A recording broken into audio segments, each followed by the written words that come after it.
Неудачника Атаку, пока в него не влюбляется самая популярная девушка в школе. Но она не просто популярная девушка. Она настолько любима, что все ученики смотрят на нее и опираются на землю, по которой она идет. Однажды утром к ней подходит Леонардо Ди Каприо из Walmart и думает, что его стрижки за $1 хватит, чтобы завоевать ее сердце. Но Алия, популярная девушка, сразу же отвергает его. Пытаясь сохранить лицо, он пытается взять у нее номер телефона, но Алия уничтожает его эго, прямо заявив, что он ей не интересен, и он теряет дар речи. Остальные ученики теряют всякую надежду на свидание с ней, потому что она только что отшила самого популярного парня в школе. Позже Алия приходит в класс и видит, что Масачика спит. Она спрашивает, не засиделся ли Масачика допоздна за просмотром аниме. Масачика не отвечает, потому что спит за партой. Алия толкает его стул, чтобы разбудить, и спрашивает, не засиделся ли он допоздна за просмотром Анны. Он признается, но объясняет, что у него были важные дела после этого.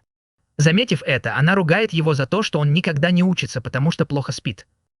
Масачика объясняет, что Анна закончилась в 1 ночи, и он 2 часа обсуждал ее с другом. Она думает, что он сошел с ума, раз так поступил, на что он отвечает, что если выражение своей страсти, независимо от времени и места, считается безумием, то он признает, что он сумасшедший. В этот момент Масачика начинает зевать, и Алия слегка краснеет. Когда он спрашивает, что она сказала, она отмахивается и насмешливо называет его жалким. Их первый урок – химия, предмет, в котором они хорошо разбираются. Когда Масачика понимает, что забыл учебник, он просит у Алии свой, пока учитель ведет урок. Пытаясь не заснуть, Масачика в конце концов засыпает, и Алия тычет в него ручкой. Он поднимает руку, и когда учитель спрашивает его, Масачика смотрит на Алию в поисках помощи. Она подсказывает ему ответ, который он уверенно произносит, но оказывается, что он совершенно неправильный.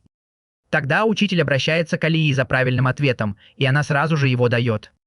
Масачика чувствует себя преданным и спрашивает, зачем она так с ним поступила. Алия утверждает, что просто указала на номер вопроса, но Масачика уверен, что она лукавит, особенно с этой озорной улыбкой. Затем она повторяет слово по-русски, заставая Масачику врасплох. Когда он спрашивает, что она сказала, она отвечает, что назвала его идиотом. Но у Масачики есть секрет. Он все это время понимал ее русский, и на самом деле она называла его милым. Это переворачивает весь его мир с ног на голову, пока он пытается понять ее намерения, но она продолжает притворяться, что ничего не понимает. Он понимает ее, потому что в детстве играл с русской девочкой, но никогда не думал, что его воспитает русская красавица, которая не знает, что он ее понимает.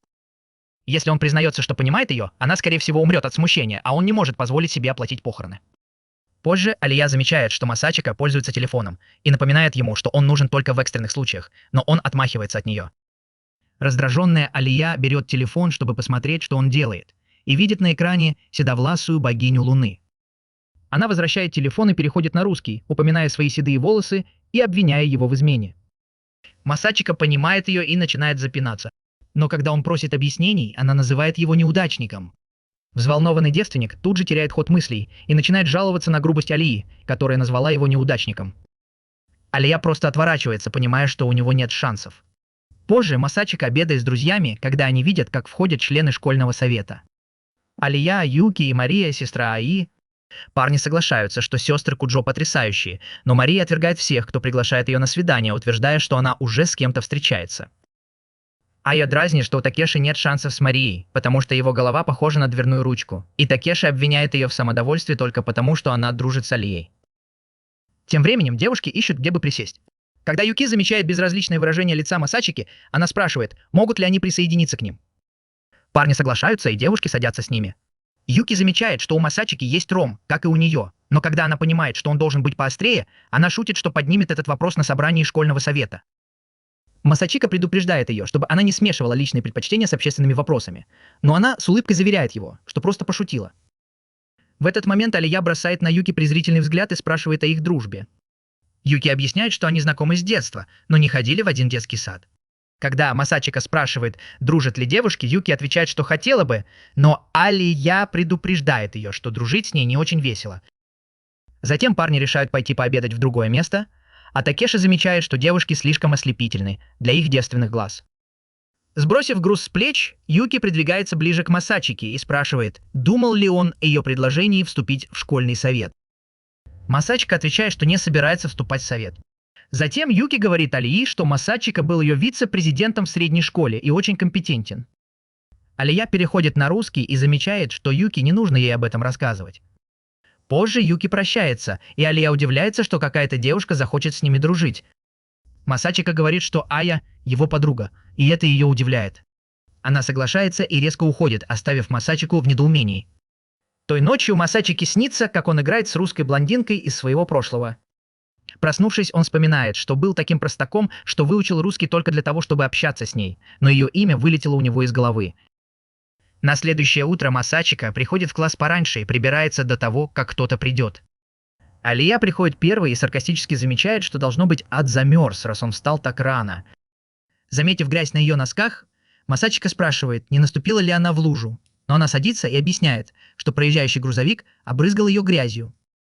Она резко меняет тему и спрашивает, присоединится ли он наконец к школьному совету, но он отвечает, что лучше будет есть гвозди. Алия пытается задать еще один вопрос, но смущается и говорит ему забыть об этом. Затем она начинает снимать носки, отчего у Масачики подкашиваются колени. Заметив его смущение, Ая придумывает план и просит Масачику принести запасной носок из ее шкафчика. Масачика неохотно соглашается, но когда она просит его надеть его на нее, он колеблется. Ая настаивает, что это будет небольшая награда за его помощь. Переходя на русский, она добавляет, что это и для ее пользы тоже. Масачика начинает думать, что она просто использует его, чтобы выместить свое недовольство.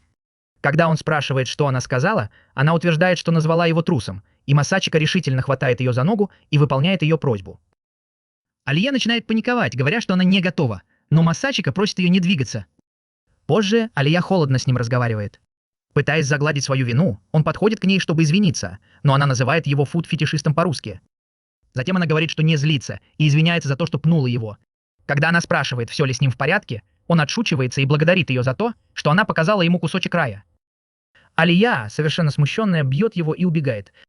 Он преследует ее по школьным коридорам, и после 10-минутной погони она наконец сдается. Масачика, понимая, что перешел черту, извиняется и в знак примирения дарит ей ее любимый напиток – суп из красной фасоли. Тронутая его заботой, Алия переходит на русский и предлагает ему попробовать. Масачика замирает, понимая, что она предлагает ему непрямой поцелуй. Как обычно, она меняет слова в переводе, предполагая, что он не понимает ни слова из того, что она говорит, и тихо смеется про себя. Он кричит про себя, что все понимает. Проходит несколько дней, и однажды Юки зовет Масачику и просит помочь ей прибраться в комнате совета. Он неохотно соглашается, потому что не привык к физической работе, но все равно встречается с ней. Они начинают болтать, когда из-за коробок появляется Алия, явно раздраженная тем, что Юки и Масачика так близко друг к другу. Он быстро понимает, что Юки подстроила эту ситуацию, чтобы позлить его, зная, что Алия ему нравится. Они продолжают убираться, а Юки болтает, в то время как Алия все больше раздражается и просит Масачику сосредоточиться на работе. Юки чувствует, что момент подходящий, извиняется и уходит. Затем Масачика слышит, как Алия бормочет по-русски, что она тоже хочет внимания. Она продолжает говорить ему по-русски, чтобы он подошел ближе, самодовольно думая, что она сама на него вешается, а он ничего не понимает. Тем временем Масачика удивляется смелости таких мыслей. К счастью для него, они быстро заканчивают работу, и как только он собирается уходить, дверь открывается. Входит высокий старшеклассник, удивленный тем, что в комнате уже чисто. Юки говорит ему, что Масачика помог. Он благодарит Масачику и представляется как Кинзаки, президент школьного совета. Он говорит Масачике, что много слышал о нем от Алии и Юки. Масачика начинает нервничать и собирается уйти, но Кинзаки останавливает его, говоря, что раз Масачика помог им после школы, он угостит его ужином сегодня вечером. Масачика вежливо отказывается, настаивая, что просто помогал друзьям. Но прежде чем он успевает уйти, Юки вмешивается и говорит, что он должен принять предложение, потому что ему все равно придется готовить дома. В конце концов, Кинзаки принимает решение за них и приглашает Юки и Аю присоединиться к ним за ужином позже вечером. Они все идут в кафе и садятся за стол, и Кинзаки снова благодарит Масачику за помощь в работе совета. Юки говорит, что Масачика хорошо справляется с физической работой, быстро ее выполняет, а еще он хороший переговорщик. Кинзаки сразу замечает его талант и предлагает ему место в школьном совете. Масачика снова вежливо отказывается, говоря, что он больше не хочет работать в школьном совете, потому что ему это не нравилось в средней школе. Кинзаки соглашается, что это действительно много работы, но добавляет, что у этого есть свои преимущества. И говорит Масачике, что членство в школьном совете означает, что его автоматически рекомендуют в лучшие университеты страны. Несмотря на это, Масачика не проявляет интереса, предпочитая смотреть аниме и наслаждаться беззаботной жизнью. К сожалению для него, Юки продолжает давить на него, настаивая, что они должны снова баллотироваться в президенты школьного совета, как в средней школе. На этот раз Масачика решительно отказывается, а Кинзаки говорит ему, что Юки столкнется с жесткой конкуренцией, потому что Али тоже собирается баллотироваться в президенты. Удивленный Масачика смотрит на Алию в поисках подтверждения. Алия подтверждает, что будет баллотироваться против Юки на выборах в следующем году. Прежде чем они успевают продолжить разговор, им приносят еду. После ужина они расходятся, Кинзоки и Юки уходят вместе, а Масачика провожает Алию домой. По дороге Масачика спрашивает Алию, правда ли она будет баллотироваться против Юки, но она не хочет это обсуждать и говорит, что дальше пойдет одна. Масачика прощается и идет домой, но видит, что Юки лежит на диване и читает любовный роман. Оказывается, Юки на самом деле настоящая сестра Масачики, но она притворяется его возлюбленной, чтобы Алия ревновала и хотела его еще больше. Он говорит ей, что ему не нужна ее помощь, и ложится спать. На следующее утро его снова будет надоедливая сестра. Эта назойливая девчонка тащит Масачику в торговый центр, чтобы позавтракать, а потом настаивает, чтобы он посмотрел с ней фильм. Когда он отказывается, они идут в ближайший магазин одежды, где он замечает, что Юки ведет себя по-другому. Он спрашивает ее об этом, и она объясняет, что заметила, что Ая следит за ними, и решила перестать притворяться его сестрой. Пока он думает, что делать, Юки подходит к Айе и тепло ее приветствует. Ая, смущенная, говорит, что просто зашла в магазин за одеждой и случайно их встретила. Сестра назойливой девчонки спрашивает Аю, обедала ли она, и говорит, что они собираются в ресторан и приглашают ее с собой. Затем она спрашивает, любит ли Аю острую еду, но бедная Ая ела только слегка острое карри и говорит, что ей нравятся специи. Юки говорит, что они идут в ресторан, где подают острую еду, и приглашает ее с собой. Масачика решает быть честным и предупреждает Алию, что там не просто острый рамен.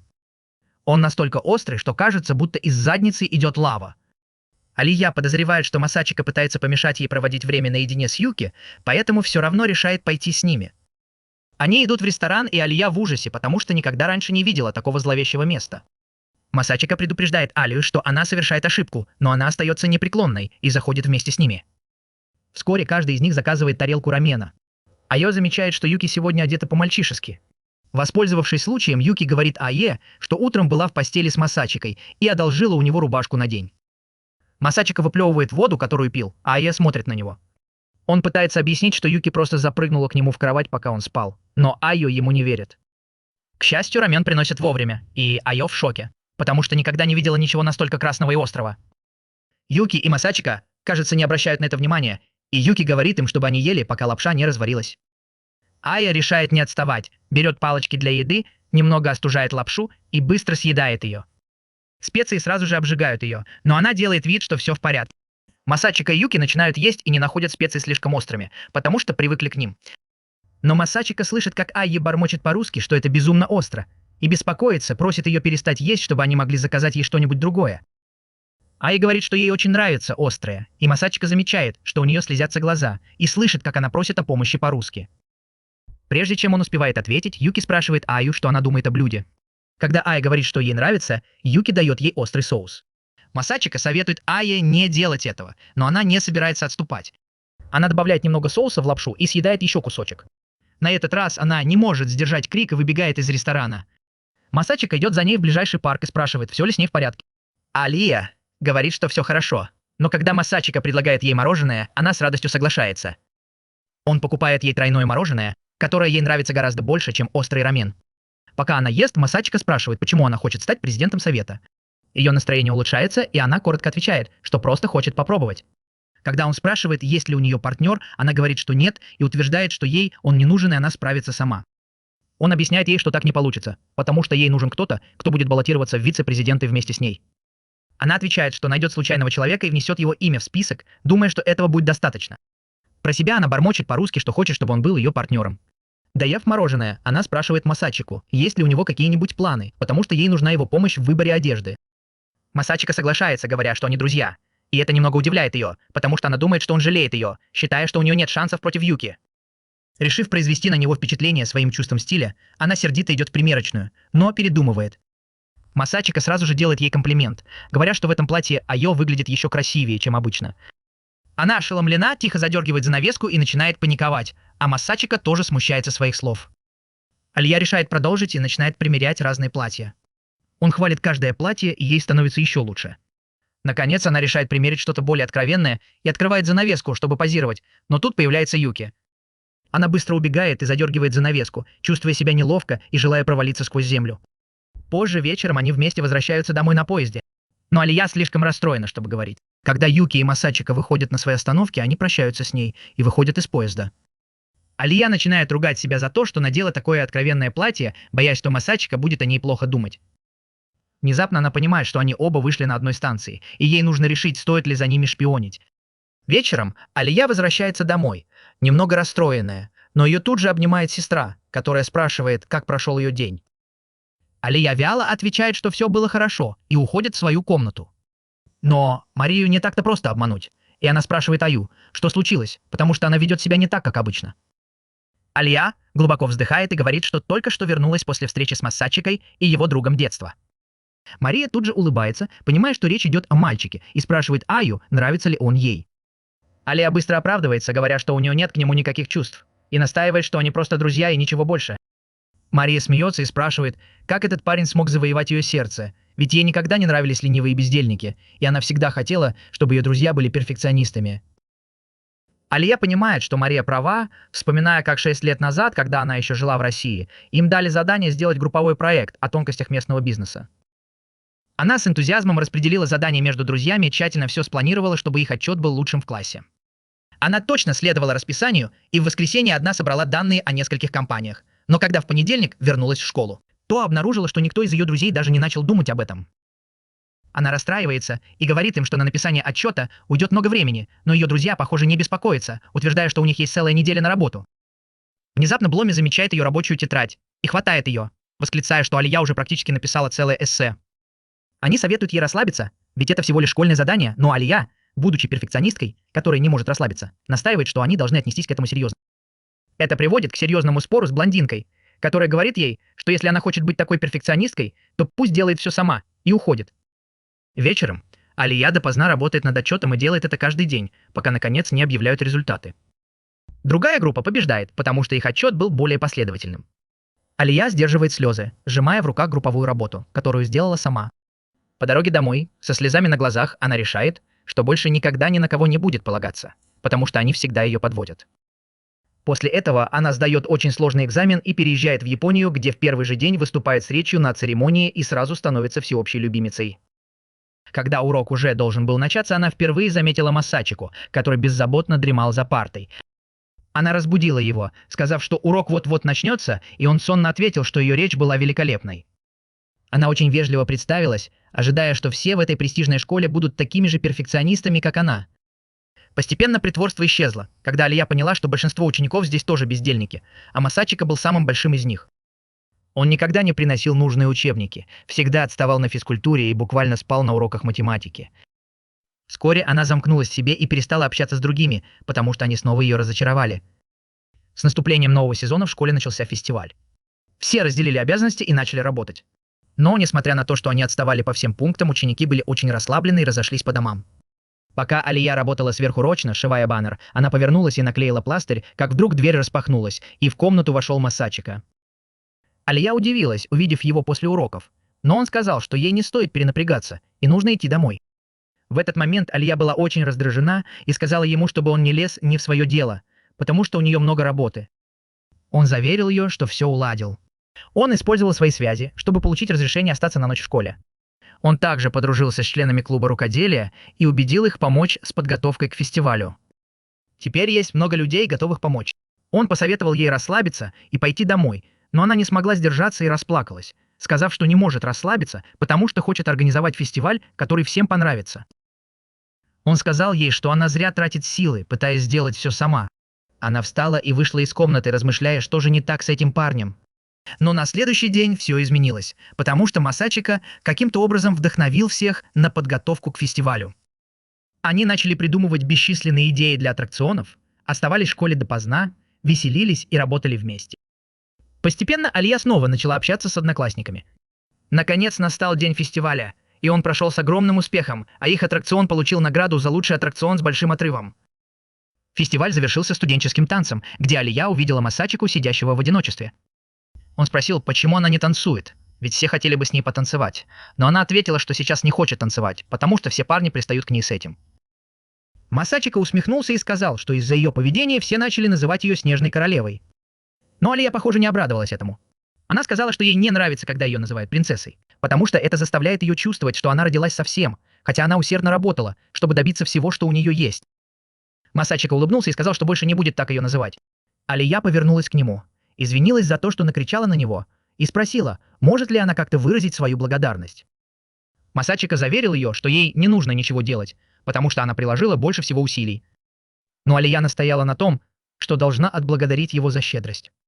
Внезапно позади нее появилась группа парней, которые начали приставать к ней с просьбой потанцевать, хотя она этого не хотела. Масачика решил вмешаться, взял ее за руку и выбежал на площадку, приглашая Алию на танец в знак благодарности.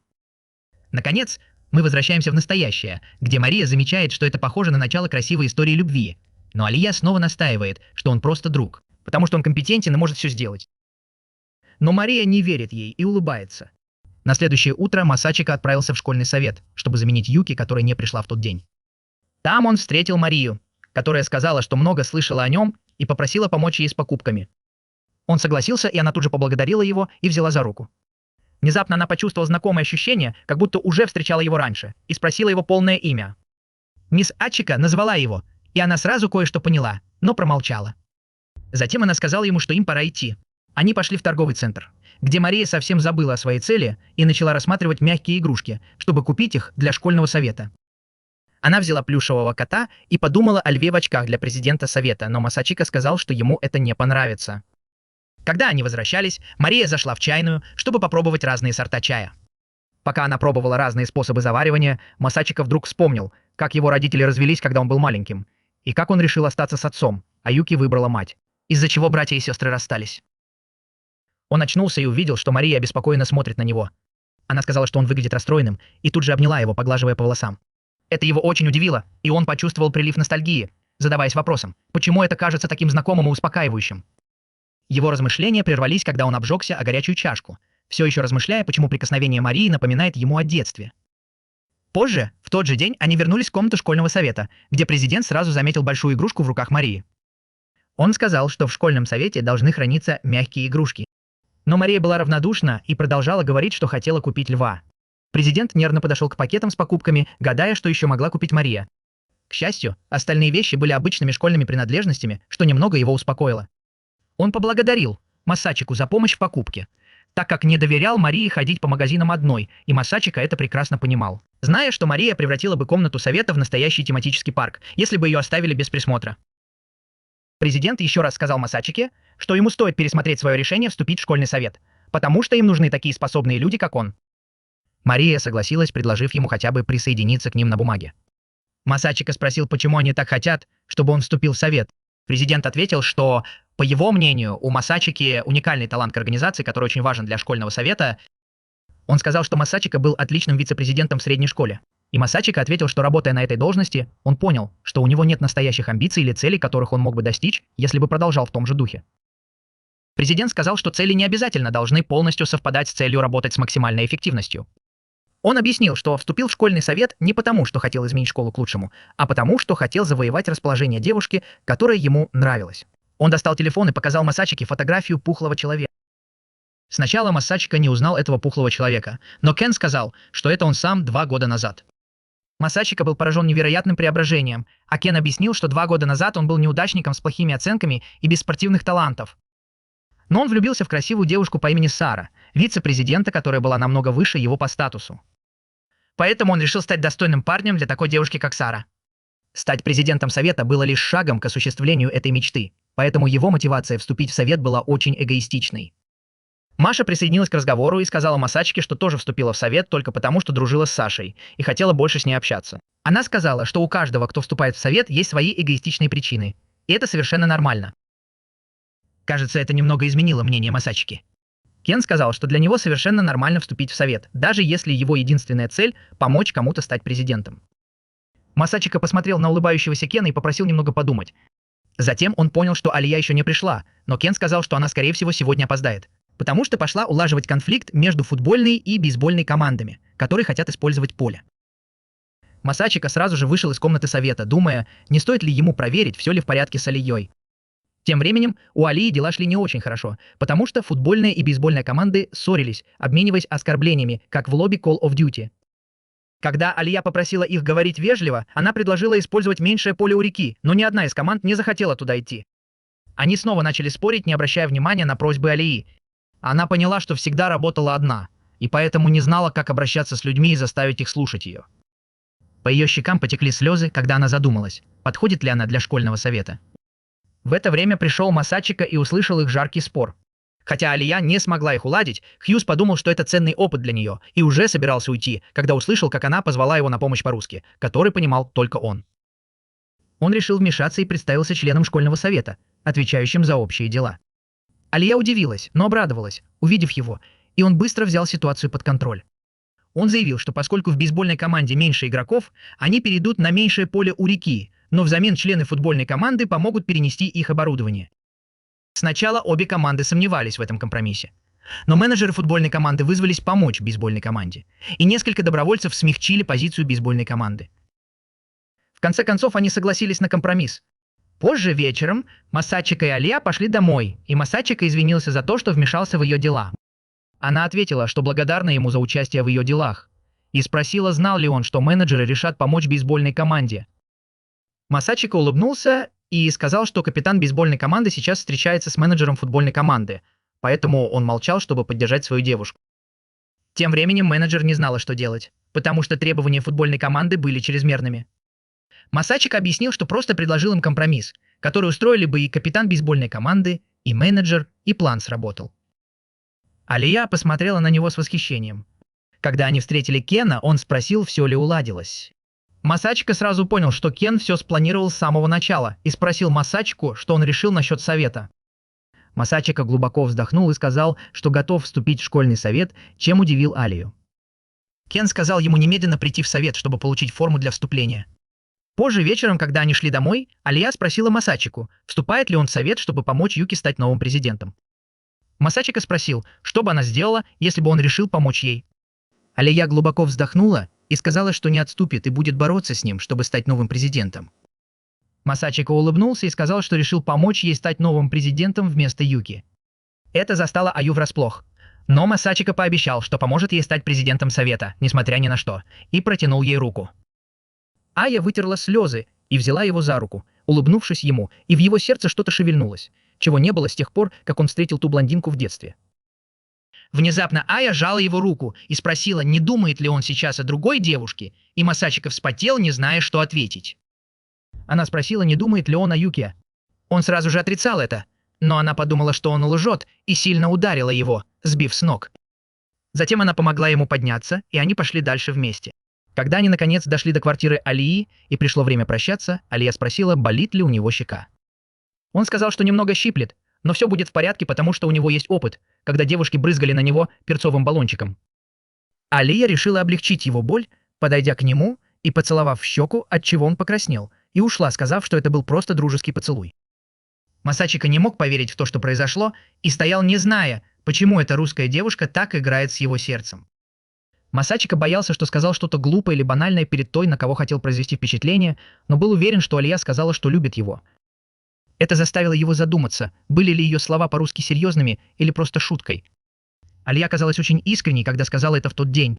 Однако Масачике было трудно поверить, что такая девушка, как она, может любить его из-за его низкой самооценки.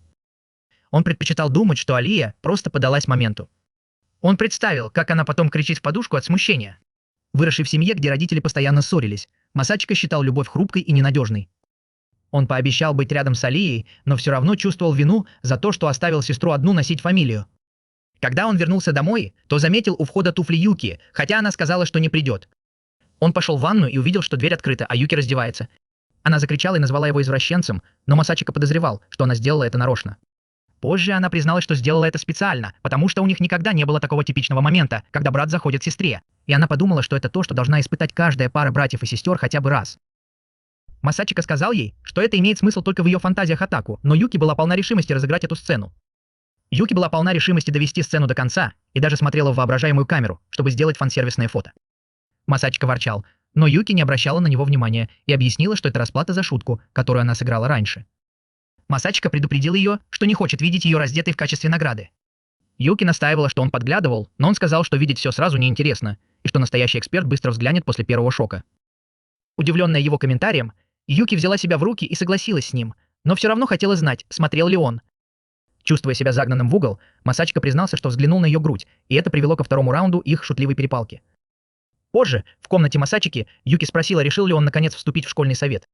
Он признался, что решил, но сказал, что поддержит Алию на посту президента. Это расстроило Юки, и она почувствовала, что теряет брата из-за русской девушки. Она не могла понять, почему ей не хватает внимания брата, или у Алии есть какое-то очарование, о котором она не знает. Масачика попросил сестру не выражаться так откровенно, но Юки продолжала дразнить его. Она пошутила, не хочет ли он быть первым, кто ее трахнет, но потом вспомнила кое-что из начальной школы. Луна стала серьезной, когда Юки вспомнила день, когда они играли в догонялки и случайно столкнулись, и Масачика случайно коснулся того, чего не должен был. Масачика был удивлен, что не сбил Юки с ног, учитывая, что у нее астма, хотя сегодня она выглядела достаточно здоровой, чтобы даже не простудиться. Масачика вспомнил, что его сестра Юки раньше была тише. Когда он заговорил об этом, Юки запаниковала и попросила его быть добрее к ней, а не критиковать то, что он делал или не делал, когда был моложе.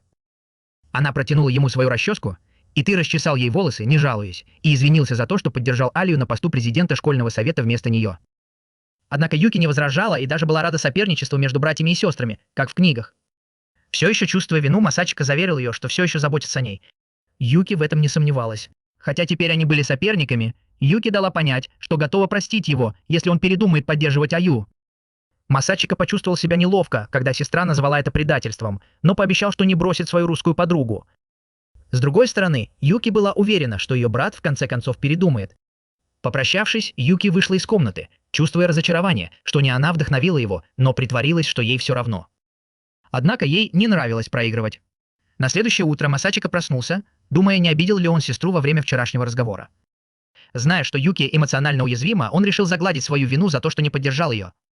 Но Юки, похоже, было все равно, даже когда она подшутила над ним, хотя и застряла под кроватью во время этого.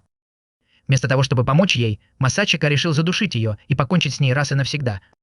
Позже Алия задумалась, с нетерпением ожидая прихода парней, которые ей нравятся. Когда в комнату вошел мужчина, она испугалась, подумав, что это может быть Масачика. Она попыталась успокоиться и вести себя нормально, но снова испугалась, когда Масачика действительно пришел. Она быстро сделала вид, что ей все равно, скрывая свои истинные чувства. Однако ей становилось все труднее игнорировать особое сияние, которое она видела вокруг него. Когда Масачика сел за стол и заговорил с друзьями, он казался необычно веселым. Русская девушка удивилась, почему он не пришел, зевая как обычно. Она подозревала, что он изменил свое поведение, чтобы больше походить на человека, о котором говорил вчера. Тем временем во время волейбольного матча Алия замечталась, когда ее товарищ по команде обратил ее внимание на летящий мяч. Она быстро вскочила и отбила мяч, заработав победное очко. Позже в игре мальчиков Масачике не так повезло. Во время подачи его команды ему попал мяч в затылок. Потирая шишку на голове, он попытался отмахнуться от нее, хотя в животе у него урчало от голода. Алия подошла к нему, чтобы проверить, и он заверил ее, что ничего серьезного. По какой-то причине Алия положила руку себе на лоб, а затем на Масачику, невольно показав ему свою грудь. Затем Алия завязала волосы, случайно показав ему свою подмышку, что еще больше его взбесило. Алия спросила, почему он так странно себя ведет, и он сделал вид, что все в порядке. Затем она предложила ему выпить воды, что он и сделал, стоя рядом с ней. Как и Алия, Масачика не мог отвести взгляд от своей подруги, изо всех сил стараясь скрыть свои истинные чувства, пока пил воду. Мария встретила парня, который смотрел на облака. Он говорил о голубом небе и обо всем вокруг, но в глубине души думал только о том, как ему нравится школьная форма после сегодняшнего дня. Мария спросила, есть ли у него полотенце, чтобы вытереться у фонтана, но он предпочел, чтобы это сделало солнце. Не спрашивая, Мария наклонила голову Масачики и начала вытирать ему волосы своим полотенцем, открывая ему прекрасный вид на небо. Он поблагодарил ее и пошутил, что теперь знает, как чувствует себя собака после купания. Маша ответила, что всегда любила собак. Завидев это, Алия отвела подругу обратно в класс и попросила Марию сделать то же самое. По дороге домой Масачика задумался, что происходит, и закрыл глаза, ожидая, что Ая отругает его. Однако Ая просто спросила, лучше ли ему, проявив ту же доброту, что и раньше. Заинтересовавшись, Масачика спросил, не слишком ли она добра, и Алия ответила, что беспокоится, потому что он весь день ведет себя странно. Масачика хотел сказать, что с ним все в порядке, но у него громко заурчало в животе, и Алия подумала, что он не спал на уроке, потому что был слишком голоден.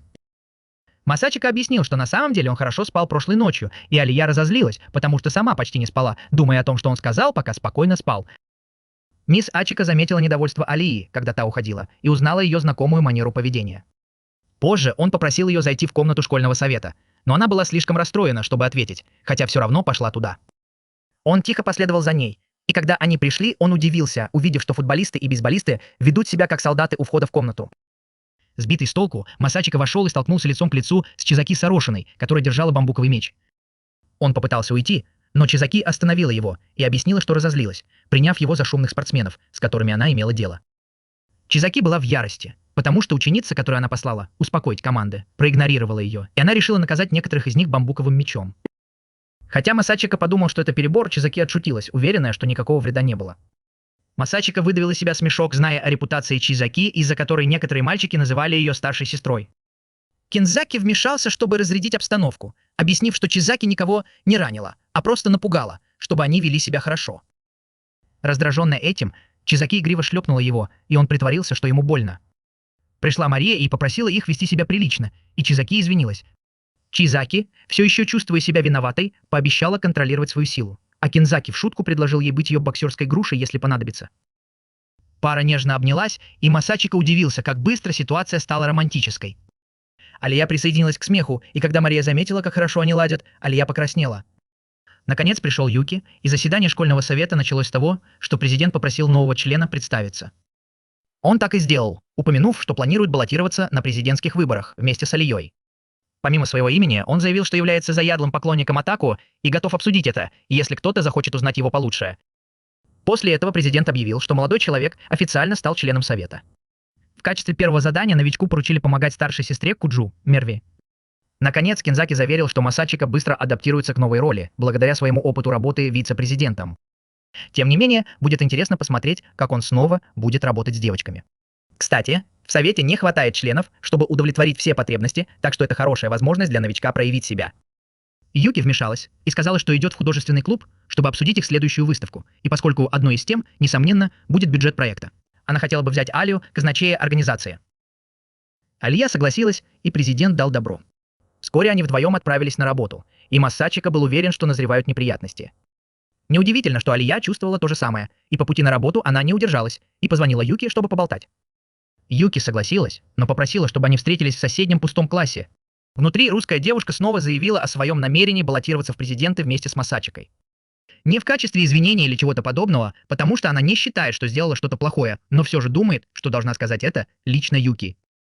Юки согласилась, что нет причин извиняться, тем более, что Масачика сам выбрал этот путь. Правда это или нет, но сестра мальчика сказала, что ей нечего сказать по этому поводу, и она не хочет вымещать свое недовольство на коллеге. Однако она призналась, что ей было обидно, что он выбрал не ее для участия в выборах. Но Юки пошла дальше и сказала, что любит этого мальчика, чем удивила русскую девушку. Что еще хуже, она подчеркнула, что любит его больше, чем своих родителей, и спровоцировала своих сверстников, спросив, любит ли она его тоже. Алия ответила, что Масачика просто друг, но Юки настаивала на том, чтобы узнать, влюблена ли девушка в ее брата. Не сдерживаясь, она давила на Алию, пока не получила нужный ответ, буквально прижав девушку к стене. Юки удалось заставить Алию признаться, что она не знает, влюблена она или нет. После небольшой паузы, чтобы набраться смелости, русская девушка призналась, что не отдаст Юки своего брата. На это Юки с некоторым пренебрежением закрыла глаза и была рада получить такой ответ. Затем она позвала своего коллегу-консультанта, чтобы тот проводил ее в художественный клуб. Воспользовавшись тем, что они остались одни, так как она слышала, как Масачика и Мария называли русскую девушку по прозвищу, Юки решила сделать то же самое. В ответ она тоже попросила называть ее по имени. Так что нравится им это или нет, Юки и Алия договорились. Тем временем Мария и Масачика работали вместе, и мальчик заметил, что Мария точно знает, что делает, когда дело доходит до результатов. С другой стороны, девушка президента была настоящей катастрофой, неуклюжей до крайности. Кинсоки увидел, что дела идут не очень хорошо, и сказал Шизеки, что в библиотеке идет большая инвентаризация, и им нужна помощь, чтобы закончить ее, поэтому он отправил ее туда. Когда она ушла, он почувствовал необходимость объяснить, почему его девушка такая. По его словам, Шизеки всегда была неуклюжей, но она отлично справляется с обсуждениями в клубе и комитете. Чтобы избежать неловкости, Масачика сказал, что у члена совета есть свои сильные и слабые стороны. После ухода президента Мария предложила сделать перерыв на чай. У нее было все необходимое для приготовления отличного напитка, включая молоко, сахар и клубничное варенье. Масачика вспомнил, что это варенье также используется в русском чае, поэтому он захотел чашку. Он думал, что зимой русские пьют больше черного чая, но девушка объяснила, что это зависит от семьи. Ее семья пьет его круглый год, это привычка их матери. Масачика любил Россию, потому что смотрел русские фильмы со своим дедушкой. Он усердно изучал язык, чтобы говорить с девушкой, которую любил в детстве. Ему нравился русский чай, и он напоминал ему о любви его матери к этому напитку, пока он смотрел, как Мария ест варенье отдельно. Он спросил, почему, и она объяснила, что это просто личное предпочтение. Следуя ее примеру, мальчик попробовал ложку клубничного варенья, но оно оказалось слишком сладким. В этот момент пришли Алия и Юки, закончив свою работу. Мария предложила чай, и Юки сразу согласилась. Алия, однако, была не в настроении, ей было тяжело с сестрой ее лучшей подруги. Заметив, что русская девушка села слишком близко к нему, Масачика спросил, что случилось. Она объяснила, что в ее стране сидеть на углу стола считается плохой приметой. Девушка села так близко, что оттолкнула Масачику на другую сторону, а Юки смотрела на это с завистью. Поняв, что он оказался в центре напряженной ситуации, Масачика спросил Марию, правда ли это суеверие. Она подтвердила, добавив, что одинокие люди, которые сидят на углу, никогда не женятся. Старшая сестра спросила, нашла ли Алия кого-нибудь, за кого можно выйти замуж. Алия притворилась, что просто не хотела сидеть на краю, а потом перешла на свой родной язык, сказав, что еще слишком рано думать о браке. Масачика молча согласился, ведь им всего 15 лет. Позже Кинсоки объявил, что работа на сегодня закончена, и поскольку второкурсникам нужно обсудить что-то с учителями, первокурсники могут идти домой. По дороге домой Салей Масачика почувствовал, что его сестра сделала что-то не так, потому что русская девушка выглядела раздраженной. Он пригласил свою подругу в дом, чтобы обсудить ее кандидатуру на пост президента. Хотя она быстро согласилась, она пробормотала по-русски, что это не свидание. Схватившись за грудь, японский мальчик удивился, узнав, что его подруга хотела именно этого. В закусочной Масачика спросил, почему она выглядит такой раздраженной. Она сказала, что просто устала, но потом спросила, встречается ли он с Юки. Он серьезно ответил, что нет, и воспользовался возможностью, чтобы дать совет Алии. На самом деле Юки просто развлекалась с русской, чтобы посмотреть на ее реакцию. Отложив это в сторону, он поднял вопрос о кандидатуре, дав понять, что с такими темпами они не смогут победить Юки, которая очень популярна. Вспомнив, как он баллотировался против своей сестры много лет назад в другой школе, он сказал, что тогда было 6 конкурирующих кандидатов, а не 3, как сейчас. На тех выборах из 12 человек, которые участвовали, половина выбыла из детского конгресса незадолго до выборов. Конгресс — это своего рода дебаты, которые проводят ученики, как если бы школьная, бейсбольная и футбольная команды не могли договориться и должны были провести дебаты в конгрессе, чтобы решить. Когда на этом конгрессе выдвигают кандидатов в президенты, это становится своего рода репетицией выборов. И когда они обсуждают свою политику, и одна сторона побеждает, победитель обычно становится фаворитом в гонке за место в студенческом совете. В любом случае, эта гонка продолжается до тех пор, пока не останется всего несколько кандидатов на пост президента студенческого совета.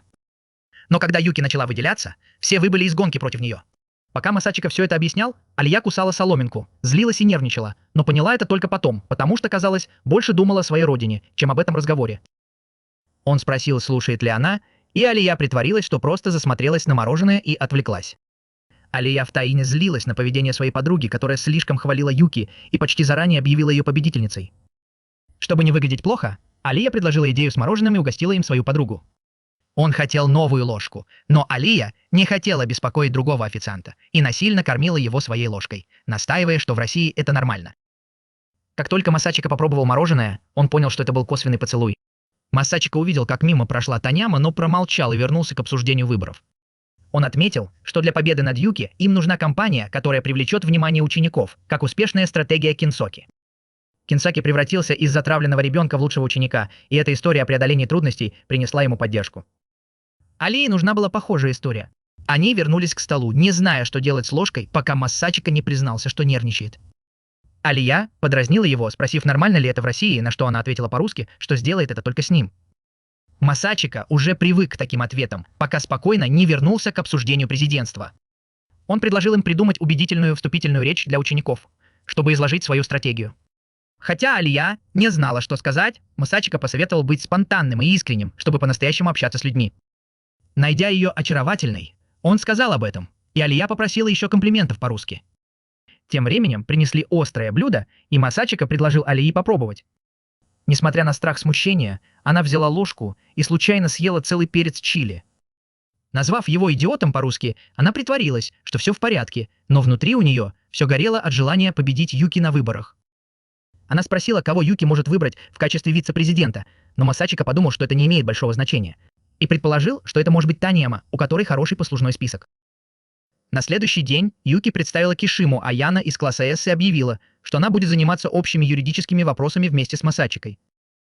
Он посмотрел на сестру, подозревая, что она чему-то аплодирует.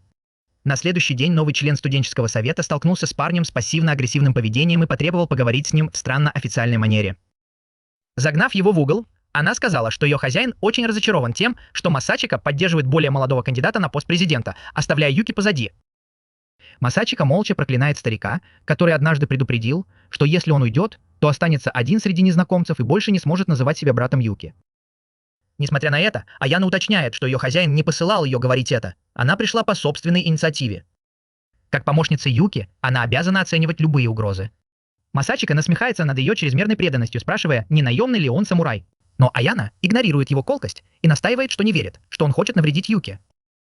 Масачика отвечает, что поддержка Алии не означает противостояние Юки, хотя это и неприятный побочный эффект. Аяна спрашивает, достаточно ли он поддерживает русскую девушку, чтобы предать Юки. Масачика без колебаний подтверждает это, и на обычно невозмутимом лице Аяна появляется удивление. Продемонстрировав свою решимость, Масачика добавляет, что поклялся сделать все возможное, чтобы Ая стала президентом студенческого совета. Аяна предполагает, что это может быть потому, что у него есть особые чувства к Ае, но он отрицает это, говоря, что делает это просто потому, что хочет. Он просит слугу старика передать ему, чтобы он не беспокоил Юки, и говорил с ним напрямую. Аяна понимает точку зрения соперника и спрашивает, может ли она быть уверена, что чувство Масачики к Юки не изменится. Он подтверждает, что они не изменились, и она благодарит его перед уходом. Масачика понимает, что его сестра очень расстроена этой ситуацией. Позже на уроке Такеши показывает новый журнал с моделями в бикини и просит Масачику выбрать любимую. Масачика, не интересующийся айдолами, наугад указывает на Хикару, отмечая, что она похожа на Марию. Это заставляет Масачику задуматься, и он говорит, что у девушки есть парень. Хикару дразнит его, спрашивая, можно ли было бы за ней приударить, если бы она была свободна, что заставляет Масачику защищаться. Напряжение нарастает, когда Алия подкрадывается к нему сзади, называет его извращенцем по-русски и ругает за то, что он смотрит журнал. Масачика объясняет, что его принес Таши, но Алия напоминает ему, что он должен был отругать Такеши. Чтобы сменить тему, Такеши спрашивает, стал бы Масачика встречаться с Юки, на что тот отвечает, что нет, потому что предпочитает кого-то, кто также является его лучшим другом. По-русски Алия спрашивает, будет ли это она, что смущает японского парня и заставляет его вспомнить свою первую влюбленность. На самом деле он хотел бы быть с девушкой, у которой красивая улыбка. Затем его друзья добавляют качества, которыми Алия не обязательно обладает, еще больше смущая русскую девушку. Чтобы не сводить ее с ума, Масачика просит друзей сменить тему. Однако один из них встает на стол и заявляет, что все это не имело бы значения, если бы девушка была такой же привлекательной, как Алия. Масачика выходит из себя и просит дурака успокоиться. Но уже слишком поздно. Алия подходит и саркастически извиняется за то, что она просто симпатичная, но без обаяния, и тут же забирает журнал. Тем временем Аяна говорит Юки, что Масачика отказался бросить русскую девушку в борьбе за пост президента, а также сообщает ей, что если хозяин хочет что-то сказать, он должен сделать это в лицо. Юки воспринимает это как открытое объявление войны, а Аяна признается, что решительность парня потрясла ее. Юки чувствует себя оскорбленной и спрашивает, влюблена ли Аяна в него, на что-то отвечает, что боготворит Масачику, как и Юки, но никаких романтических чувств у нее нет. Она просто хочет быть его инструментом. В ярости Юки замечает, что ее помощница, больше похожа на покорную, чего Аяна не понимает. Когда босс объясняет, Аяна благодарит ее за оказанную честь и сообщает, что Масачика по-прежнему считает Юки самым важным человеком в мире для него. Юки подбегает к окну и почти кричит о своей любви к нему, сверкая глазами от того, какой он очаровательный. Несмотря на то, что она знает, что парень намерен продолжать противостоять ей, она готовится к эскалации, чтобы поднять настроение кандидату. Аяна упоминает, что большинство студентов считают ее наставницу своей любимицей, и они воспринимают кандидатуру русской девушки как вызов Юки, что вызывает некоторое недовольство. Фаворитка задается вопросом, как Масачика будет противостоять этому, и ей не терпится сразиться со своим братом, самым талантливым членом семьи Сиу, который всегда превосходил ее, но теперь столкнулся со своим первым потенциальным поражением вместе с грозной Алией Куджу. Юки обещает достичь сразу двух целей, а затем спрашивает Аяна, не похожа ли она на финального босса в видеоигре. Кстати, о видеоиграх девушки из совета играют в покер с шоколадом вместо фишек, и Юки утверждает свое превосходство над русской. Наблюдая за игрой, Масачика отмечает сообразительность Юки, а Чизаки громко заявляет, что намерения Алии легко читаются. Масачика, раздраженный громкостью Чизаки, соглашается и добавляет, что хотя у русской девушки есть все, ей не хватает покерфейса, в отличие от ее сестры.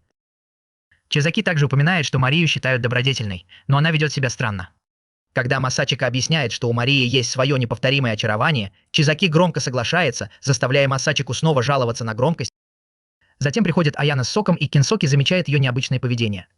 Девушка объясняет, что научилась этому у своих бабушки и дедушки, которые когда-то служили семье Юки. Восхищаясь ими, она с юных лет решила пойти по их стопам и теперь счастливо служить Юки. Масачика, которому не нравится ее жизнерадостное служение, просит ее остановиться, и Аяна извиняется. Ее лицо выражает любовь, а не гнев, что сбивает его с толку. Кенсоки спрашивает, почему Аяна так тихо двигается, и она отвечает, что бабушка и дедушка научили ее, что слуга никогда не должен привлекать к себе внимание. Мария садится с мальчиками после того, как Ая говорит ей уйти, и Кенсоки беспокоится, что ситуация может обостриться. Масачика уверяет его, что Алия просто наслаждается игрой, хотя ее напряженное выражение лица трудно понять.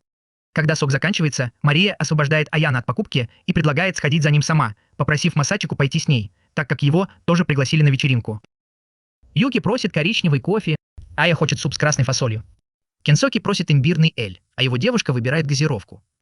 Аяна просто просит воды. Масачика нетерпеливо подгоняет девушек, и в коридоре Мария благодарит его за поддержку кандидатуры своей сестры, говоря, как много для нее значит, что есть на кого положиться. Мальчик задается вопросом, не избегает ли его старшая сестра ответственности за поддержку младшей. Мария успокаивает его, говоря, что она очень любит свою сестру за ее сильный характер. Когда они были маленькими, старшая сестра заботилась о младшей, не проявляя собственнических чувств, понимая, что жить в постоянном стрессе утомительно. Отношения между братьями и сестрами непростые, и Мария не хочет, чтобы Алия чувствовала себя одинокой, потому что их близость иногда приводит к соперничеству. Масачика понимает это, но не может чувствовать себя хуже Юки, которая открыто показывает свою любовь и восхищение им. Он говорит Марии, что она кажется заботливой сестрой, и она соглашается, но просит его сохранить их разговор в тайне. Масачика соглашается, зная, что у Марии есть веская причина для секретности, в отличие от него, который притворяется ленивым, чтобы никто не полагался на него. Мария нежно гладит его по волосам, уверяя, что он старается изо всех сил, и ему становится тепло на душе, несмотря на смущение. Позже, после собрания, к Алии подходит Саяка из класса F, которая говорит ей, что ей должно быть стыдно за то, что она заняла место, которое предназначалось Юке, предполагая, что это было просто из-за соперничества. Алия чувствует себя неловко, когда незнакомка намекает, что она могла сделать что-то нечестное, чтобы заручиться поддержкой Масачики на выборах президента. Несмотря на это, Саяка остается непреклонной, говоря, что неважно, как Алия это сделала, важно то, что она втянула ленивого парня в свою команду, чтобы досадить соперникам. Когда Масачика проходит мимо и замечает нарастающее напряжение, он вмешивается. Алия объясняет, что странная девушка обвиняет ее в том, что она использовала его, чтобы спровоцировать Юки, но Масачика уточняет, что он присоединился к компании Алии по собственной воле. Саяка, однако, остается скептичной, сомневаясь в его мотивах, ведь он так долго бездельничал. Масачика признает, что он бездельничал, но настаивает, что он добровольно вызвался, и Юки согласилась без проблем. Затем он требует от Саяки извинений за оскорбление Алии. Вместо этого Саяка вызывает Масачику на студенческий конгресс, вызывая волнение в толпе. Она утверждает, что такому человеку, как Масачика, не место в студенческом совете, особенно в качестве вице-президента, и даже называет Алию марионеткой. Обидевшись, Алия присоединяется к противостоянию, и Саяка смело заявляет, что победит их обоих в дебатах. На следующее утро Масачика и Алия подходят к президенту совета, чтобы рассказать о своей встрече с Таниямой, оставляя президента в недоумении. Он отмечает, что Танияма уважаемая и умная студентка, и победить ее в дебатах будет непросто. Алия кажется невозмутимой, а Масачика говорит, что это ничего не даст, потому что Танияма даже не претендует на пост президента. Однако Алия утверждает, что это все равно позволит ей продемонстрировать свои способности и идеологию против Таниямы перед студентами, что может привлечь дополнительную поддержку. Позже, в тот же день, Масачика и Алия обсуждают свою стратегию, и Масачика проверяет ее, слушая ее ответы на критику Таниямы, пока не убедится, что она готова. Перед уходом Алия спрашивает, не нравится ли Танияме Масачика, но он смотрит вдаль и отвечает, что они уважают друг друга и не держат зла. На самом деле она была близкой подругой Масачики в средней школе, что удивляет Алию. Затем она спрашивает, почему Танияма ополчилась на Масачику, и он объясняет, что Танияма, скорее всего, считает, что он просто пытается создать проблемы на выборах. С точки зрения Таниямы, Масачика бросает Юки на пике ее карьеры, чтобы поддержать другого кандидата без какой-либо видимой причины, кроме как создать препятствия для Юки и сделать выборы более интересными. Что Танияма не одобряет.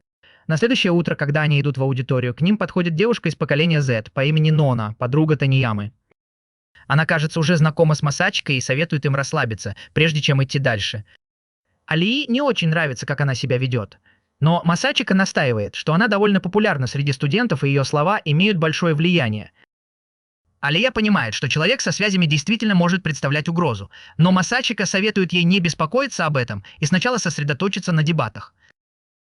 Вскоре аудитория заполняется студентами из всех классов, которые обсуждают выборы.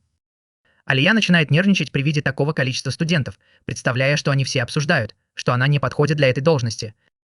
Она быстро погружается в мысли о том, что у нее никогда не было серьезных отношений.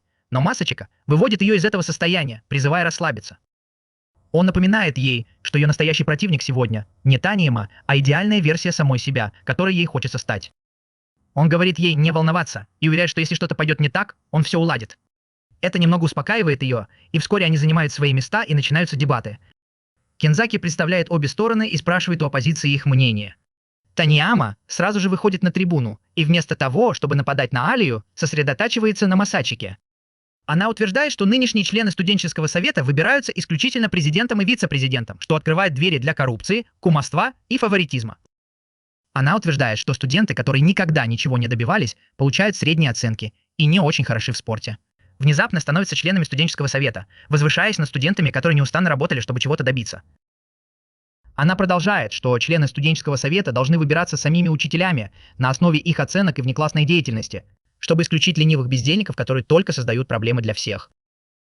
Это производит большое впечатление на всех, и Кензаки приглашает Алию ответить на эти аргументы. Алия уверенно выходит на трибуну и начинает излагать свою точку зрения.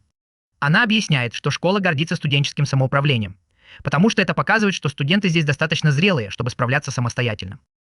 Кроме того, если Таниема считает, что студенческий совет нуждается в помощи учителей для чего-то такого простого, как выбор членов, это говорит о том, что ей не хватает уверенности, и она не думает, что справится сама. Кроме того, оценки — это еще не все, у каждого есть свои сильные и слабые стороны. Студент со средними оценками может обладать исключительными социальными навыками и умением решать проблемы, что очень важно для студенческого совета. Масачика понимает, что Алия закрепила свою позицию, но Танияма перебивает ее вопросами. Однако на все вопросы Танияма Алия отвечает спокойно. Масачика улыбается, зная, что Танияма считала его своим противником в этих дебатах, хотя на самом деле это всегда была Алия. Танияма пытается удержаться и спрашивает, что будет, если президент или вице-президент выйдут из-под контроля. Но прежде чем Алия успевает ответить, некоторые студенты начинают шуметь, называя Алию чужаком и утверждая, что Танияма больше подходит для совета. Это отвлекает Алию, и она забывает свой ответ. Масачика понимает, что это дело рук Наны, которая подговорила этих студентов, и уловка сработала, пошатнув уверенность Алии. Танияма требует от Алии ответа на вопрос. Когда Алия уже готова сдаться, она чувствует руку Масачики на своей спине. Он берет микрофон и заявляет, что Алия, похоже, потеряла голос, потому что вчера вечером она ела хот-доги. Он утверждает, что продолжит дискуссию, но вместо того, чтобы обсуждать проблемы, сразу же начинает выступать с юмористическим номером и безжалостно высмеивает бедного президента без всякой причины. Он настаивает, что если бы решение о том, кто войдет в студенческий совет, принимали учителя, которые выбирают лучших студентов, Кензаки никогда бы не стал президентом, потому что у него были ужасные оценки, и он был толстым неудачником на первом курсе. Однако, поскольку студенческий совет ценит страсть и талант, Тенсике удалось справиться с лишним весом и стать президентом, которым все восхищаются сегодня.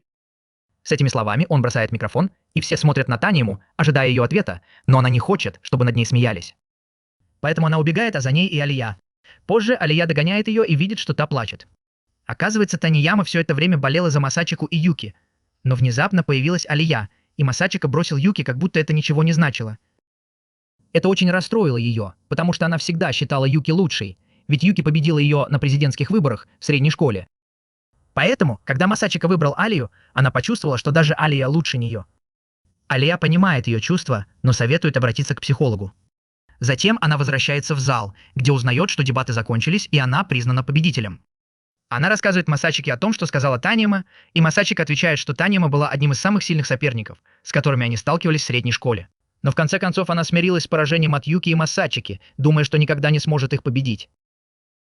Алия смотрит на него и заявляет, что будет стараться изо всех сил, чтобы стать человеком, которого Танияма будет уважать так же, как она уважает Юки, чтобы Таниема тоже одобрила ее отношения с Масачикой. Масачика улыбается, но Айо спрашивает его, почему он выбрал ее, а не Юки, несмотря на их крепкую дружбу. Масачика опускает глаза, чувствуя печаль, когда вспоминает, как расстался с сестрой и хотел загладить свою вину, поддерживая ее всю жизнь. Однако он решает не говорить об этом и говорит Алии, что никогда не хотел быть вице-президентом и не любил быть в центре внимания. Он объясняет, что сделал это только потому, что был должен Юки, но на этот раз все по-другому. Он искренне хочет поддержать Алию и работать с ней, потому что считает, что она станет отличным президентом. Алия кажется очень довольна этим разговором. Когда Масачика спрашивает, почему она решила баллотироваться в президенты вместе с ним, учитывая, насколько это важно и что она могла бы выбрать кого-то получше, Алия отвечает по-русски. На этот раз даже Масачика не понимает, что она сказала. Алия тут же встает и уходит, а он идет за ней и спрашивает, что это было. Алия игриво улыбается и говорит, что ему нужно выучить русский, если он хочет знать. Когда ночь опустилась на роскошный особняк, семейные патриархи обсуждали недавнюю конференцию с Юки, где Масачика выступал против Тамияма Industries.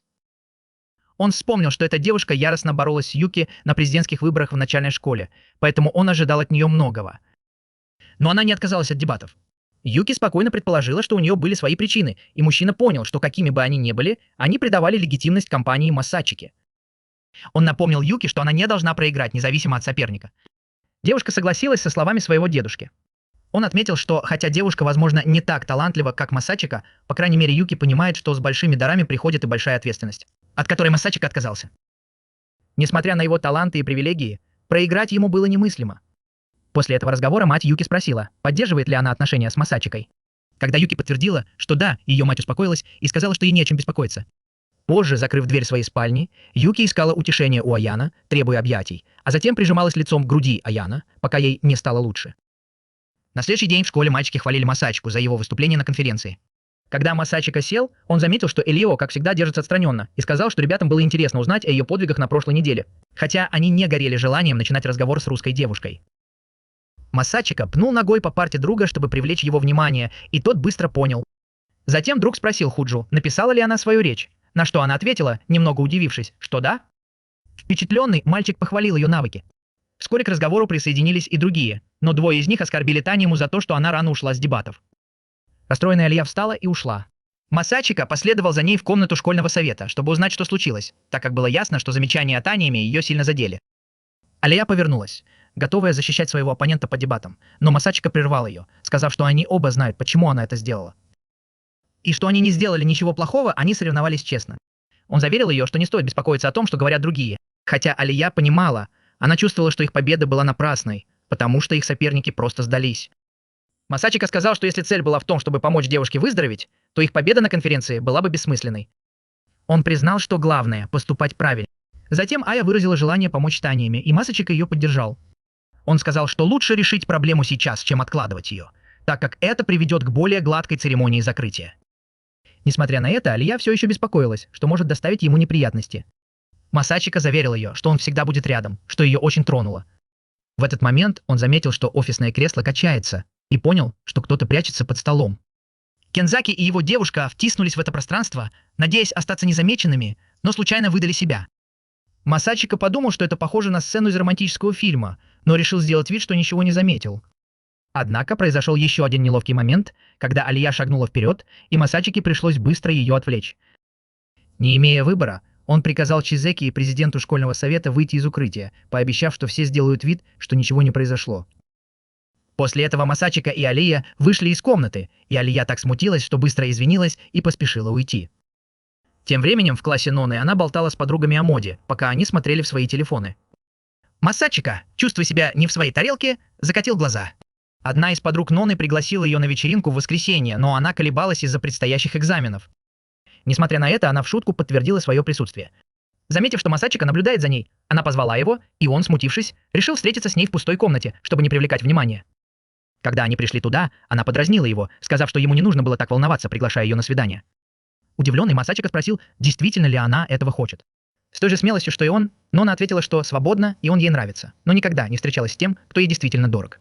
Как будто не совсем понимала, что такое любовь и романтика. Масачика не хотела вмешиваться, но раз уж он уже вмешался, он сказал, что ей не стоит быть такой беззаботной, если ей это не нравится. Она ответила, что Танема сказал ей то же самое, но добавил пощечину. Они заметили, что в школе ходят слухи о Танеме, так что, возможно, стоит это изменить. Нона нашла забавным, что Масачика заговорил об этом, учитывая, что она считала их врагами. Она даже призналась, что следила за ситуацией. Масачика удивился, что она так рискует дружбой, но она ответила, что единственная дружба, которая ее волнует, это дружба с Танеямой. Масачика предположил, что такие люди, как Танеяма, с их сильной страстью, должны быть загадкой для Нона. Она добавила, что те, у кого есть качества, которых нет у тебя, всегда будут привлекательны. Нона считала, что и она, и Масачика – несчастные циники, привязанные к своим сияющим партнерам, поэтому она пошутила, что задумала что-то нехорошее. Масачика, предпочитая оставаться на хорошей стороне, предложил распространить слух, чтобы объяснить внезапный уход Танеямы с дебатов. Но она заметила, что это может поставить под сомнение его победу. Масачика уже в курсе, и Нона, которой нечего терять, соглашается с планом и быстро уходит. Внезапно входит Аяна с Юки, пугая его. Юки обвиняет брата в том, что он сблизился с Нона и их врагом, и признается, что они подслушивали. Масачика, неубежденный, спрашивает настоящую причину. Юки призналась, что притворялась, что у них тайная встреча, не зная, что настоящая встреча уже идет. В довершении всего появляется Алия, хмурясь, когда видит, что Масачика разговаривает с их противниками. Масачика просит ее не делать поспешных выводов, но Алия, притворяясь, что все в порядке, уходит расстроенная, бормоча что-то по-русски. Юки дразнит Масачику, говоря, что это типично для того, кто пытается поблагодарить, но вместо этого раскрывает темную тайну. Масачика просит ее перестать воображать сцены из глины. В воспоминаниях Таньяма увидел Нона с другим парнем и устроил ей скандал. Нона, отмахнувшись, сказала, что это ее новый парень. Таньяма ударил ее, сказав, что она должна больше себя ценить. Вспомнив об этом, Нона касается своего лица, думая, что Таньяма был слишком зол. Вернувшись в класс, Нона распространяет слух, что Таньяма ушел с дебатов, потому что разозлился, узнав, что Нона подсадила шпионов в аудиторию. В другом классе Масачика пытается объяснить Алии, что случайно столкнулся с Юки и Аяной. Но она, похоже, не верит, притворяясь, что рада, что трое друзей детства так близки. Устав от напряжения, Масачика меняет тему и приглашает ее позаниматься с ним после уроков. Алия, обиженная, спрашивает, не шутит ли он. Тем не менее, они оказываются в комнате школьного совета, где Ая сидит слишком близко к Масачике. Когда он нервно отрицает, что есть проблема, внезапно появляются Юки и Аяна и просят присоединиться к ним. Ая бормочет по-русски, что предпочла бы остаться наедине с Масачикой, почти доводя его до паники. Во время занятий Айо замечает, что Масачика смотрит только на решение, а не изучает материал, поэтому Юки и Аяна объясняют, что он всегда так учился. Сменив тему, Масачика спрашивает Аяна, есть ли у нее вопросы. Когда она колеблется, он уверяет ее, что не будет дразнить ее. Однако Аяна чувствует себя разочарованной, желая, чтобы он вместо этого отругал ее. Затем Алия спрашивает, действительно ли они трое просто друзья детства, ведь они кажутся еще ближе. Прежде чем кто-то успевает ответить, входит Мария со своим знаменитым чаем, находит книгу по гипнозу и спрашивает, кому она принадлежит. Мисачика объясняет, что недавно Шизяки что-то у кого-то взял. Девушка просит сестру загипнотизировать ее, но Алия игнорирует ее. Тогда Мария пристает к Масачике, который неохотно пытается ввести ее в гипноз. Он просит Марию сосредоточиться на его пальце, говоря, что она засыпает. Хлопнув в ладоши, Мария погружается в глубокий сон. Масачика быстро следует инструкциям из книги, чтобы разбудить ее, коснувшись ее плеча, и возвращает Марию в реальность. Алия сомневается в эффективности гипноза, поэтому Юки предлагает загипнотизировать и ее. Масачика успешно усыпляет Алию, даже непреднамеренно воздействуя на Марию. Юки видит в этом возможность повеселиться и предлагает какую-нибудь шалость, а Аяна представляет что-то более невинное, например, раскрытие тайны. Не обращая внимания на Аяна, Юки заставляет девушек флиртовать. Мария усаживает Алию и Масачику к себе на колени, чем расстраивает Юки, потому что она не ожидала, что Мария возьмет инициативу в свои руки. Когда Алия начинает раздеваться, Масачика хлопает ее по плечу, чтобы остановить, но это не помогает. В этот момент входит Шизики, видит ситуацию и быстро приводит загипнотизированных девушек в чувство, а затем готовится наказать Масачику за то, что он увидел. После всего этого хаоса с гипнозом, русско-японской девушкой и угрозами смерти, Масачика хотел только тишины дома, чтобы заниматься.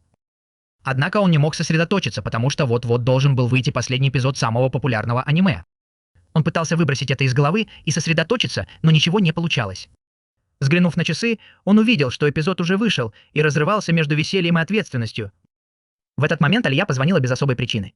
Подразнивая, он спросил, скучает ли она по его голосу, и она ответила по-русски, спросив, что в этом плохого. Услышав это, Масачика мог только представить, как падает на пол. Она знала, что он ведет себя глупо, когда остается один, поэтому спросила, успевает ли он заниматься. Он признался, что ему трудно сосредоточиться, и спросил, как ей удается оставаться собранной в такие моменты. Чтобы мотивировать его, Алия предложила поспорить. Если он войдет в 30-ку лучших на экзаменах, она сделает все, что он захочет. Если нет, она получит свою просьбу. Недолго думая, Масачика согласился, слишком поздно осознав свою ошибку.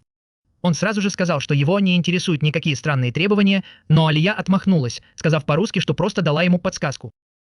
Масачика сделал вид, что не понял, и они заключили сделку. Алия, похоже, не слишком беспокоилась из-за его недавних вспышек гнева, которые стали более частыми, поэтому Масачика заметил, что она начинает раздражать своего старшего брата. Алия быстро напомнила ему, что они одного возраста, но Масачика возразил, что ее день рождения 7 ноября, а его 9 апреля, что делает его технически старше. Сказав это, Масачика заметил, что энтузиазм Алии угасает, и неловко попрощался. Повесив трубку, он понял, что Алия почувствовала, что он теряет концентрацию, и задумался, не развивается ли у них какая-то ментальная связь. На самом деле Алия позвонила, потому что испугалась после просмотра фильма ужасов, но не хотела в этом признаваться.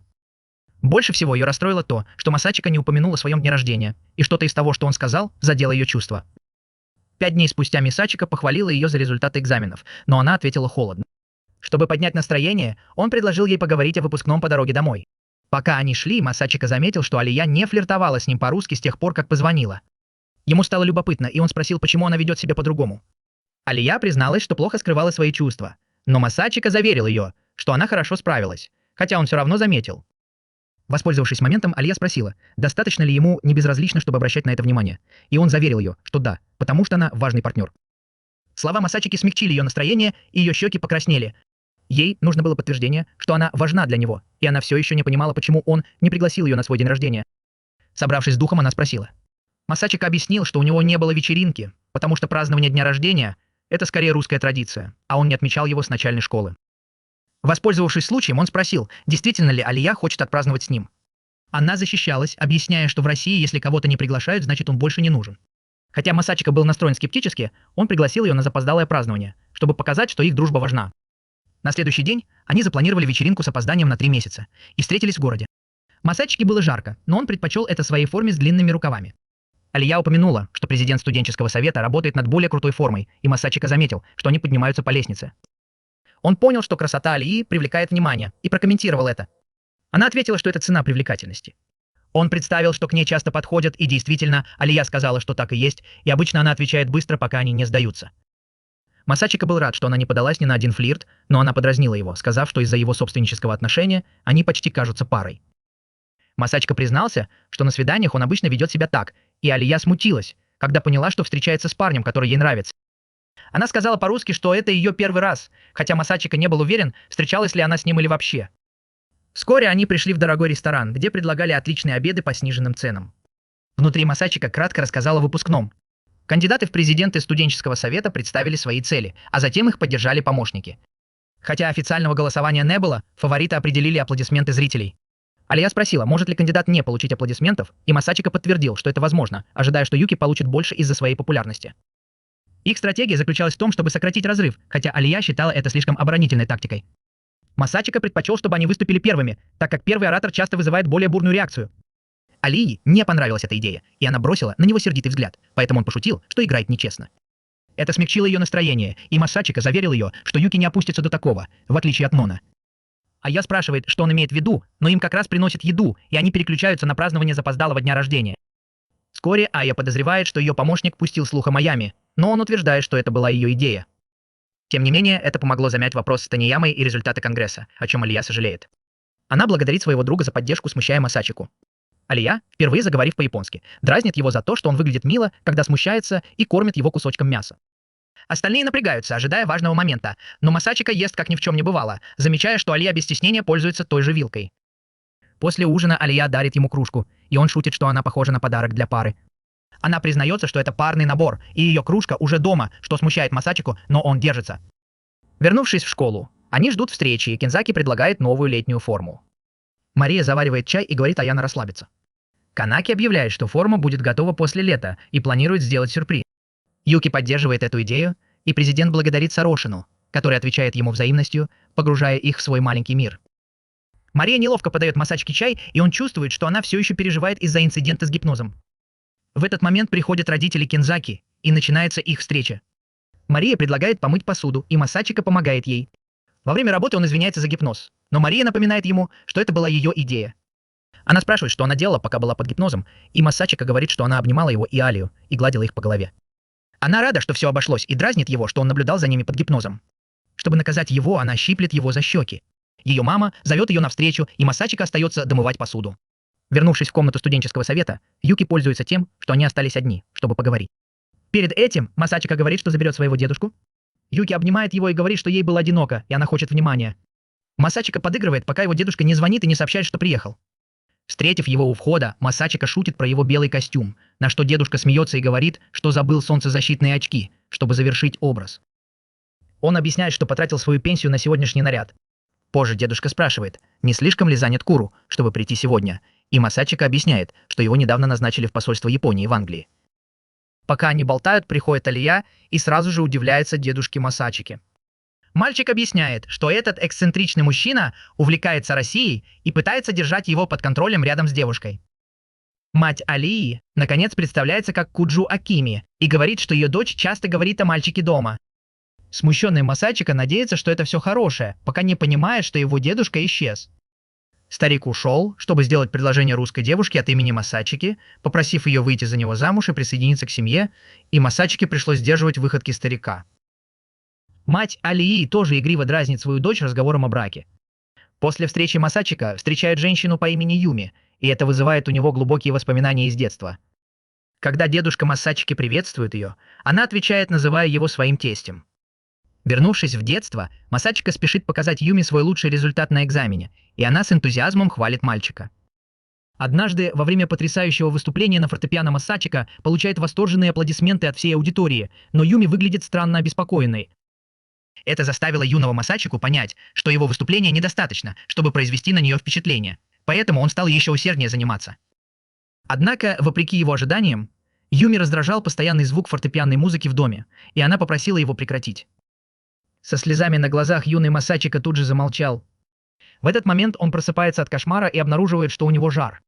Раздается звонок в дверь, и когда он идет открывать, то видит, что там стоит Алия. Она узнала от Юки, что ее подруга заболела, и пришла принести лекарство по просьбе Юки. Масачика думает, что его эксцентричная сестра могла бы предупредить его, но теперь перед ним стоит Алия и просит войти. Масачика отвечает, что лекарства достаточно, и практически отталкивает ее, но она настаивает, что Юки попросила ее позаботиться о нем. Столкнувшись с этим, Масачика думает, что его сестра пытается вовлечь других в свои фантазии, пока Алия не признается по-русски, что она солгала, что пришла только по просьбе Юки. Он впускает ее в дом, и когда Алия нервно стоит у двери в его комнату, Масачика говорит ей расслабиться, но Алия раздраженно отвечает по-русски, что все кажется ей немного новым. Она добавляет, что в комнате пахнет мальчиком. Затем она спрашивает, что он предпочитает, кашу или что-то другое, например, суп, потому что овощи варятся до мягкости, и их легче есть, когда болеешь. Он выбирает суп, и она говорит, что он будет готов через 4 часа. Масачика ворчит из-за долгого ожидания, и Алия признает, что в скороварке было бы быстрее, но говорит, что это неприемлемо. Масачика соглашается на кашу, и Алия идет ее готовить. Во время готовки она замечает, что он пользуется кружкой, которую она ему подарила, и это ее радует. Позже, когда у Масачики поднимается температура, каша готова. Увидев Алию в фартуке, которая подает ему кашу, он благодарит ее за прекрасный вид, на что она саркастически отвечает, что он уже выглядит нормально. Она протягивает ему кашу и спрашивает, может ли он есть сам. Масачика ест без проблем и хвалит вкус. Смущенная Алия не отвечает, отвлекаясь на свое любопытство по поводу его семьи. Он объясняет, что его отец на работе, а матери у него нет. Поев и приняв лекарство, Масачика говорит, что собирается спать, и просит Алию уйти, но она настаивает на том, чтобы заниматься в гостиной на случай, если она ему понадобится. Он намекает, что ей лучше уйти, но она остается, чтобы поиграть в медсестру. После сна Масачика просыпается около 8 вечера, ожидая, что Алия уже ушла. Но когда он открывает дверь, то видит ее с Аяна, которая одета в форму горничной. Увидев, что он проснулся, Аяна спешит помочь, но Масачика шутит, что нужно быть осторожнее с ее грудью. Алия раздраженно приказывает Аяна отойти. Хотя Аяна настаивает, что помогать ему ходить – это часть ее обязанностей как горничной. Русская замечает, что Аяна – горничная Идзуки, а не Масачики. Это заставляет Аяна нервно объяснять, что ее хозяйка специально попросила ее присмотреть за Масачикой, подразумевая, что Алия может оставить ее и пойти домой. Масачика ошеломлен смелостью Аяна, которая так обращается к Алии. Тем временем горничная напоминает своей коллеге, что ей нужно подготовиться к следующему дню. Когда Масачика спрашивает, что она имеет в виду, Алия небрежно отмахивается, говоря, что у нее просто обычные занятия, а затем изящно прощается с ними. Сохраняя самообладание, она просит Аяна продолжать заботиться о Масачике и уходит. Чуть позже Аяна подает больному юноше суп, который Алия приготовила заранее. Поблагодарив ее и попробовав блюдо, Масачика хвалит вкус, отчего Аяна слегка краснеет, как от тепла супа. В половине 10-го вечера он устает и решает не принимать ванну перед сном. В ответ Аяна предлагает помыться с завязанными глазами. Масачика возражает, что невозможно как следует вымыть человека без зрения и ложиться спать. Аяна, понимая, что она слишком энергична, предлагает ей лечь рядом с ним или спеть ему колыбельную. Вместо этого Масачика приказывает ей вернуться в дом Юки и лечь спать, что она тут же и делает. На следующее утро Масачика просыпается, чувствуя себя намного лучше, и видит, что Аяна в 11 часов моет пол. Он спрашивает, не пропускает ли Аяна школу ради него, на что та отвечает, что здоровье ее работодателя важнее любой успеваемости. Она идет готовить обед, подает еду и ставит на стол лекарства.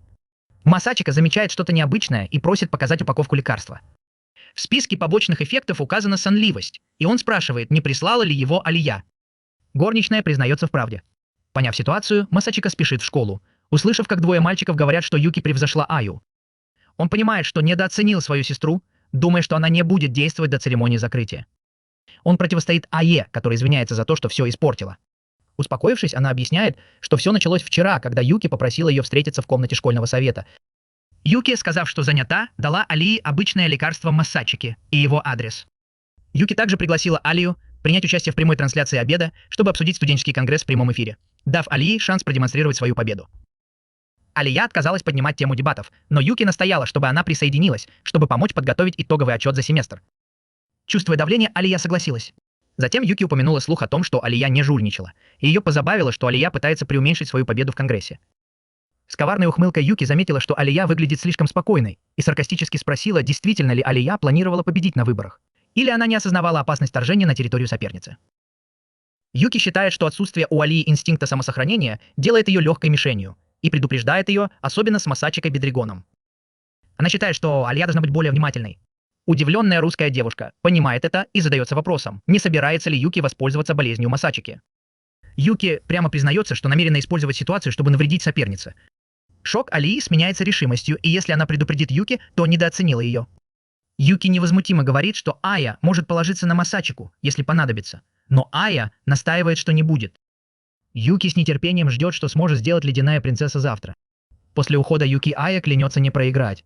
Рассказывая эту часть истории Масачики, Ая объясняет, что сделала все возможное.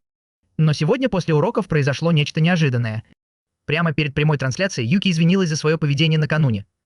Чувствуя вину за свои интриги, Алия призналась, что была слишком агрессивна, рискуя всем, но поняла, что не хочет навредить их дружбе. Не зная, как реагировать, Алия говорит Юки, что все в порядке, принимает извинения и просит ее поднять голову.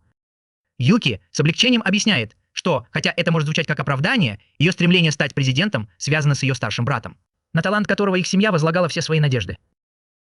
Алия шутит, что его речь больше похожа на признание в любви, и Масачика соглашается, но русский признается, что его слова придали ей уверенности, хотя Юки несет в себе дух своего покойного брата. Несмотря на внешнее спокойствие Масачики, он злится на сестру за то, что она заставила школу поверить в его смерть. Он пытается все исправить, но тут в комнату входит Нанава с Таньямой, оба извиняются за свои действия на собрании. Таньяма также спрашивает, не намерена ли Ая не упомянула свое имя в эфире, чтобы защитить свою репутацию. Ая отвечает, что не хотела присваивать себе победу в дебатах, которые она не выиграла. Напротив, Таньяма считает, что проиграла и хочет объявить о своем поражении на церемонии закрытия. Масачика предлагает другой подход, и после обсуждения Нона и Таньяма соглашаются поддержать кампанию Алии. Уладив этот вопрос, Масачика заявляет, что теперь у них есть реальный шанс победить на выборах, и обещает полностью разгромить Юки из чувства гордости. Если вам понравилось это видео, обязательно подпишитесь и посмотрите видео о человеке, которого все считают слабым, но он разрушает все, к чему прикасается, в другом мире.